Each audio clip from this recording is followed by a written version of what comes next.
Hello. हा hello. चला tension गेलं.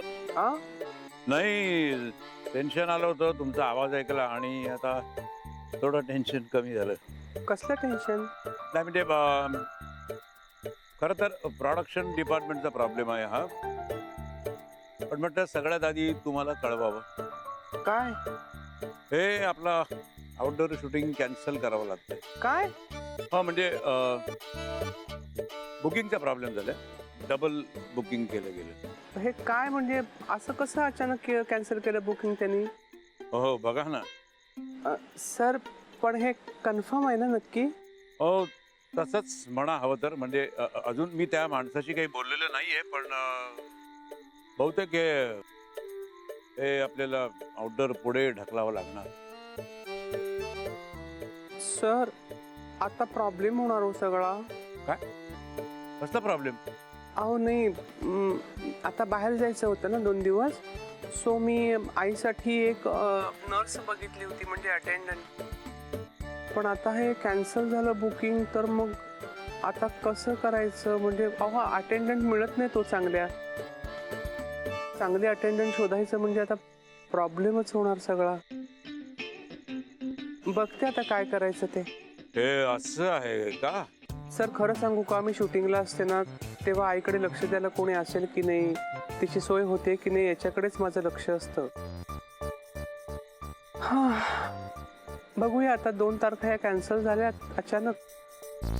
तर आता बघते काय करायचं ते. एक मिनिट मॅडम प्लीज अशा हताश नका होऊ तुम्ही. नाही सर हताश नाही होते हो, पण खरंच एकटीला हे सगळं सांभाळणं कठीण होतं. हो येस आय कॅन अंडरस्टँड. कळतंय मला, कळतंय खरंच नीट कळतंय. तुम्ही काळजी नका करू. मी बघतो काय करायचं. नाही सर तसं नाही म्हणजे मी बघते काय करायचं ते.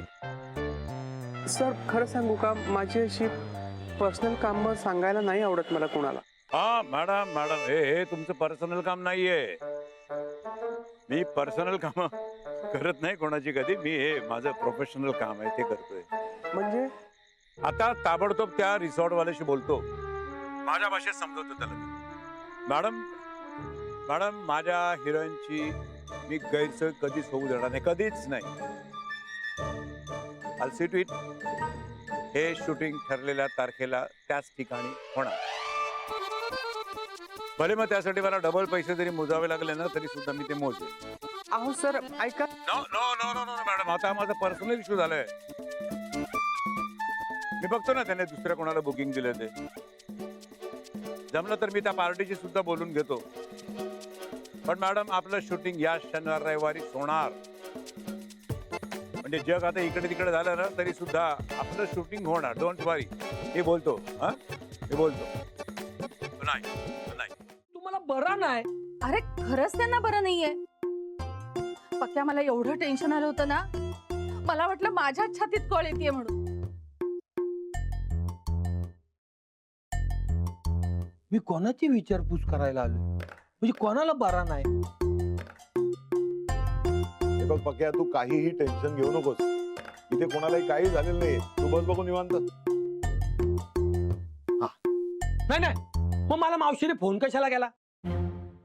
अरे विचार ना त्यांना, चक्कर आली होती की नाही म्हणून. हा अरे काही नाही रे पक्या, कामाचा थोडासा ताण, बाकी काही नाही. हा कामाचा ताण. पक्या मला सांग, कामाच्या ताणामुळे तुला कधी चक्कर आलीये का रे?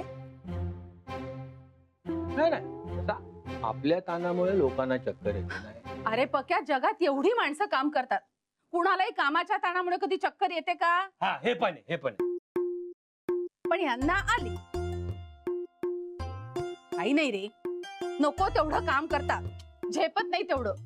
आणि मी सांगितलेलं ऐकत नाहीत ना, मान्यच करायचं नाही. काका आपल्याला नको इथे काम, सोडून द्या ते काम. आपल्याला हा मला पाहिजे. अरे हेच ते पटवूनच घ्यायचं नाही बघ कुठलं. अरे किती बोलणार आहात रे मला? हा माझी तब्येत बरी नसली की फक्त माझ्याशी चांगलं वागणार काय? एरवी नाही. अरे काही नाही रे पक्या, थोडस टेन्शन आलं होतं ही गोष्ट खरी आहे. पण कसं आहे, ह्या कामाची मला सवय नाही ना अजून, नवीन नवीन आहे सगळं. एकदा का मी निर्ढावलो ना, हा?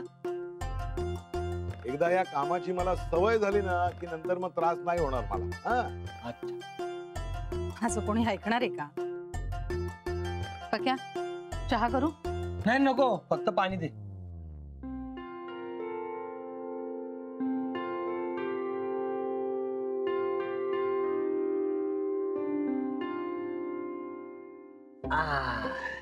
जमलास? हा. पण मी काय बोलतो, काय मॅटर काय झालं? हे मॅटर बिटर काय नाही रे, वेडा आहेस का तू? हे घे. आमची सिरियल आहे ना, त्याचं 2 दिवस आउटडोर शूटिंग होतं बाहेर गाव. ऐकतोय ना रे? हा हा हा. एक गाणं होतं, महत्वाचे काही सीन्स होते आणि त्याला एक वेगळं लोकेशन हवं होतं आणि ते मिळालंही. म्हणजे मी त्याचं बुकिंग पण केलं होतं, पण ऐनवेळी कुठे माशी शिंगली कोणास ठाऊक ते बुकिंग अचानक रद्द आहे म्हणाला तो माणूस. बरं मला हे सगळं कळलं फोनवर, मग काय करावं मला तेच कळे ना. बरं ही सगळी जबाबदारी माझी होती रे. नाही पण मी काय बोलतो, बुकिंग का रद्द झाला? ते काहीतरी बुकिंगच्या तारखांमध्ये काहीतरी गोंधळ झाला म्हणत होता तो. हा नाही नाही, त्या हॉटेलवाल्यांना ना जास्त पैसे पाहिजे असतात, कळलं ना. त्यांच्याशी जरा ना वरच्या आवाजात बोलायचा, म्हणजे मग बरोबर सरळ होतात ते, कळला काय? तुम्ही असे मऊ मऊ मऊ काहीतरी बोलले असते. बघूया आता, मीही मिकीला सांगितलंय की असं असं झालं. तोही म्हणालाय मला मी बघून घेतो म्हणून. हा, तेच ना, लोकांशी तसाच बोलावा लागतो. ते बोलतील बरोबर, आणि काय हेल्प लागली ना तर मला सांगा. अरे पक्या, आता त्यात तू काय करणार आहेस? ये मावशी, आपल्याला चॅलेंज करायचा नाही हा, कळला काय? ताईला पण विचार तू. ये बघ, ताईचाच फोन आला. 100 वर्ष आयुष्य दिला. दे दे दे, मला दे. हा. हॅलो हॅलो आई. अगं अगदी 100 वर्ष आयुष्य बघ तुला. आता पक्या तुझंच नाव घेत होता. बाबा कसे आहेत? बाबा ठीक आहेत.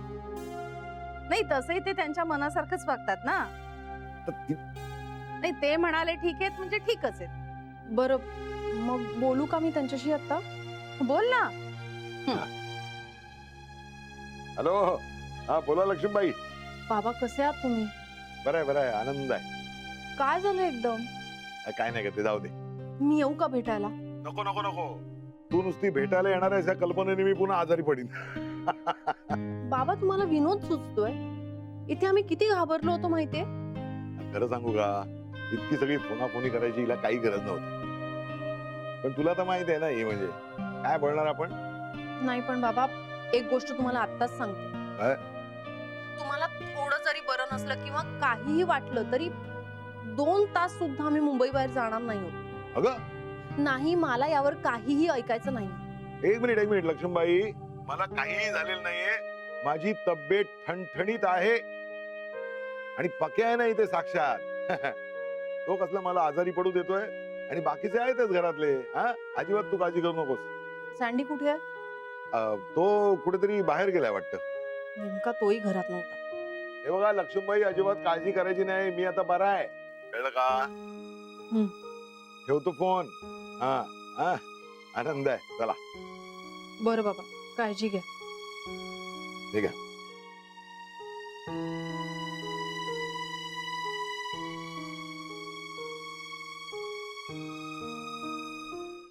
एकाच ठिकाणी आम्ही राहायला पण जाणार, एकाच ठिकाणी शूटिंग पण चालू असणार. बाबा असणार तिथे. काय सांगणार त्यांना, त्यांच्यापासून कसं लपवून ठेवूया सगळं. तर रूमवर मी आणि लक्ष्मी असणार. तिला काय सांगून बाहेर पडू? हा, सुरेखा आणि ही जर तारेवरची कसरत मी ऍडजस्ट नाही करू शकलो, नीट सांभाळून नाही घेऊ शकलो, तर मी पकडला जाईन. सगळा खेळ संपेल.